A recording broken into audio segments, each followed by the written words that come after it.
Hello guys, welcome back to my channel Namrata Talks. So today, before starting the video, we are going to do this one practice where you'll be dropping in comments and I'll be telling you all about something that I have been doing and I'm very grateful for it, or something that I have achieved. It could be very bare minimum, it could be something very small that actually brings a lot of difference in your lives. And this is like a positive energy activity that we are going to do. So for me, the first thing is actually creating my own YouTube channel and posting on it, because I have been thinking about it since a very long time and actually we are doing it finally. So it's like and second thing is I finally have 100 followers on Instagram. Yes, 100. It's like a very bare minimum achievement, but the people who know me know this, that I have been waiting for it since so many months now, and finally reaching there literally made me so happy. So I'll be dropping my Instagram ID somewhere on the screen. You all can follow it, just check it out, and if you like it, do follow and share it with your friends so that we can grow and we can build that community that we are wanting to. Okay, so in comments also drop the things that you're grateful for, 1 2 as many as you want. Just we are going to do this so that we can attract more positive things in our lives. Okay, so now getting into the video, today we are going to talk about the year 2026. Like, we talked about our confidence journey, glimpses of 2025 in the last video, but today we are coming back to the present and we are going to talk about 2026. It has already like 20 days has passed, and personally my 2026 has been very slow this time. I have consciously not exhausted myself in the very start. So today video we are going to talk about actually how to not exhaust yourself in the very start, and as well how to efficiently put energy and efforts for 2026. Because I think that I actually since the last 3-4 years used to be super energetic in January, and as soon as 2-3 months go by I am just so exhausted and I don't really show up. Then I just give up, something or like that. But yeah, this year the start has been different and I'm kind of enjoying it. It is very slow. It is like giving me some time and space to think about myself, to put efforts, to show up, and at the same time put some energy into myself so that I can take care of myself as well. So yeah, the start is going great. And one thing that I really did this year is to stop letting my brain get the cognitive overload. Because thinking about my pattern, I used to be like, I'll do this. I was expecting myself to change overnight. Like, I would wake up at that time, I would go out and do something, walk, running. I used to exhaust myself, not just physically, mentally, emotionally. I was just so innocent and so clueless about how to plan the year. So after finally a lot of trial and errors, a lot of mistakes, now I think I'm at that point in 2026 where I know how I want to put efforts and what all to achieve and when to achieve, and actually carrying it forward for the whole year. So for example, my goal, like my major goal for this year is consistency. All right, so I have actually divided it into sub goals. Sub goals, as in for January, I'll be consistent with one area of my life. In January, in February, with another. In March, with another. So, for example, my major goal is consistency. And in January, I'll be consistent with my media, my content creation, my YouTube, my Instagram, which I'll be carrying into February, but with a top addition to it, like maybe being consistent with my physical health. So this way my brain actually gets a full month, like the full January, to get used to something, and as soon as it becomes very natural for it to be consistent in it, I'll be adding something new to it so that it can actually combine and collaborate my consistency in the both areas. And this way I would not be overwhelming my brain at in the very first month. For the very first month I'll be like, we can go out for a walk, we can go out, do something that actually involves physical movement, but it is not something I'll be pushing myself to do all the days, being consistent with it, or maybe frequently doing it. It will be something that I'll be doing when my body allows me to, but the content creation will be something I'll be pushing myself to do. So in February I'll be used to creating the content, but as soon as February hits and I am very comfortable with consistency in content creation, I would be adding consistency with physical movement. And this way, every month I'll be adding something over to the things that I have been learning for the past few months. So this is my approach to 2026, because this is something that actually makes me go slow and actually give my best into things that I am getting used to.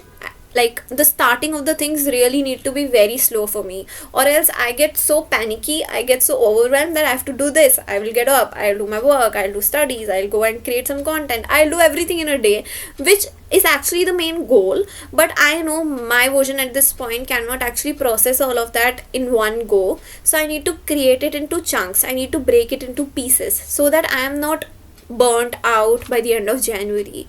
I really need to keep in check. I really need to keep my mind, my body all in check, so that I actually know how much energy is going where, and I am not getting exhausted, or I am not feeling very shallow after doing things. Like, I need to be present while I'm doing things. I don't need to rush into the next thing as soon as the one gets over. So dividing your goals into sub goals and then into tasks that are very realistic for you to achieve is the key to actually feeling productive, and self satisfaction that efforts bring is achieved when you actually be very planned with what you want. And it is very important to let yourself have the space and time to process things and to actually think of the next step. Think of the next step, please. Don't just rush into things. It is something that has not been working for me, so we really need to change that. Okay, so the next step is that when we have a plan, all right, we don't know what days we are going to feel how.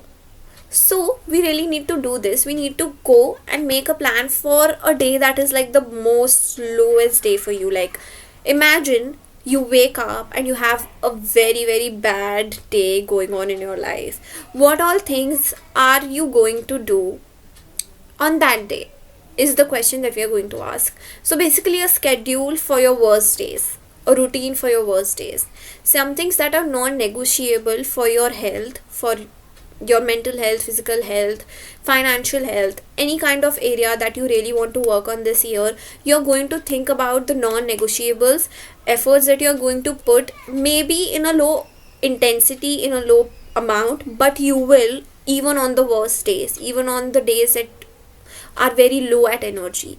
Okay, so this way you will actually have a plan, and you will not just wake up and think, okay, I'm not feeling like myself, what should I do and what not. You will have a plan already, that okay, if I'm not feeling like myself today, what is the one thing that will make me get some energy? Like, maybe go out for a walk, maybe be in the nature, maybe sketch something, maybe write something, maybe record something, maybe just talk to a friend.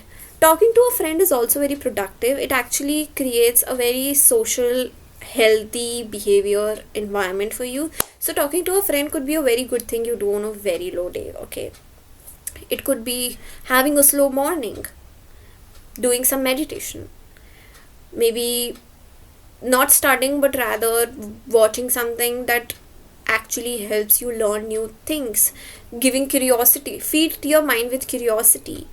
So think about your worst days and think about what all things are going to be in that day that would make you feel productive and as well as better for the day. Some days it's fine to just sit, relax and rest, but I think that we all should have a routine that we want to follow on our lowest days possible, because it will not leave you with nothing to do. Anything that actually feeds into your growth and as well as also betters your mood.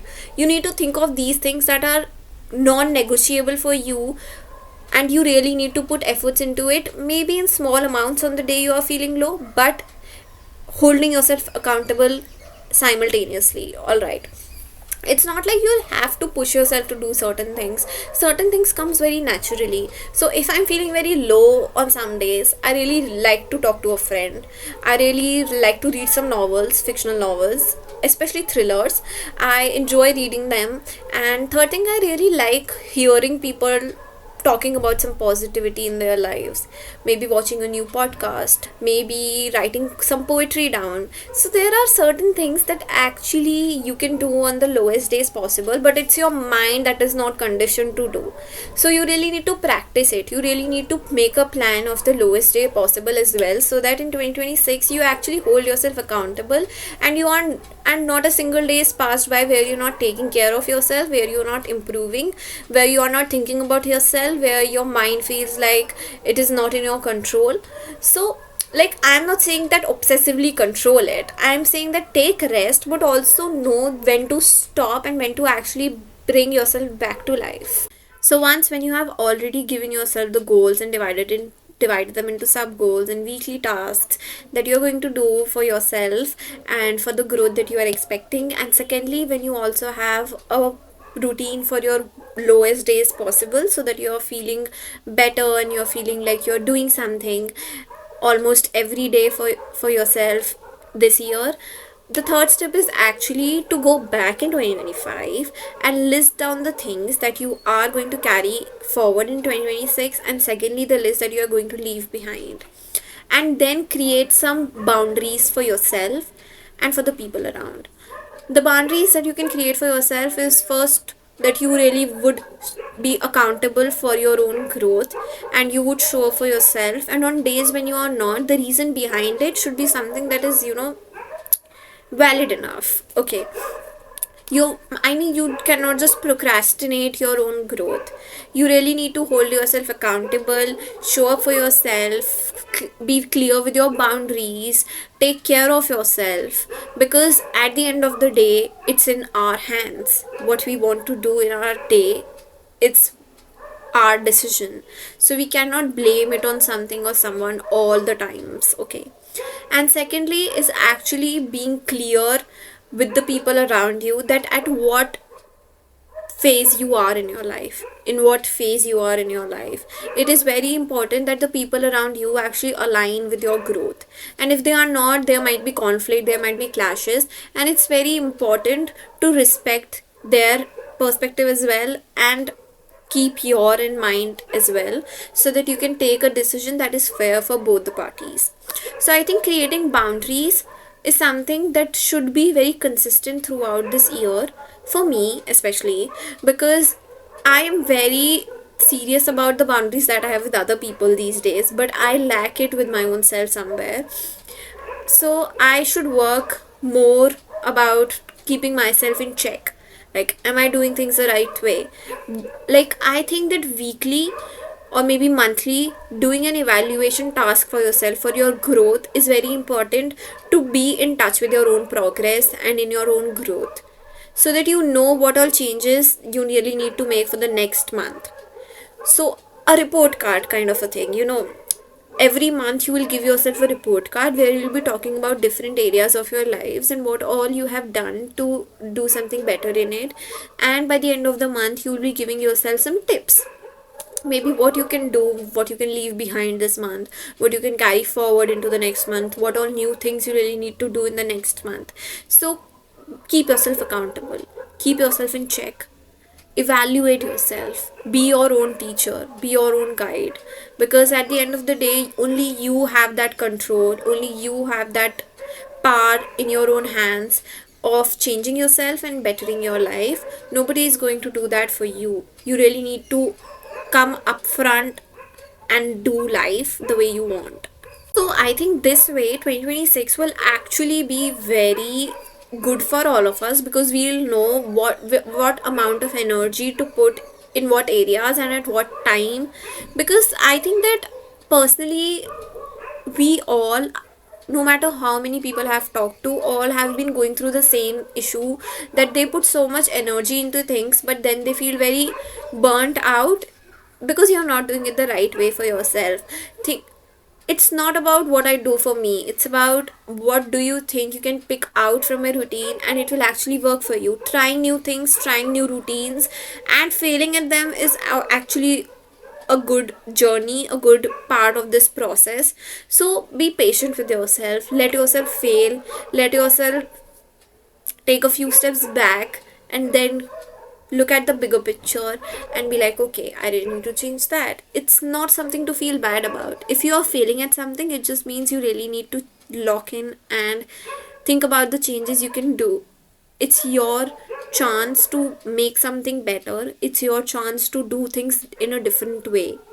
It's not, I say this a lot these days, that if you're doing something and if you're not succeeding at it, it does not mean that you're a loser or you're a failure. You're just someone who is eager to learn, who is eager to show up, who is eager to gather the experience they want. Take pride in that and just enjoy the experiences, and as well as try new things and keep yourself accountable, keep yourself healthy, and just love yourself. I mean, that's the main goal. Just be who you really want to be. No need to copy paste somebody else's journey. Choose your own authentic path, and it is going to work out for you. Bye bye.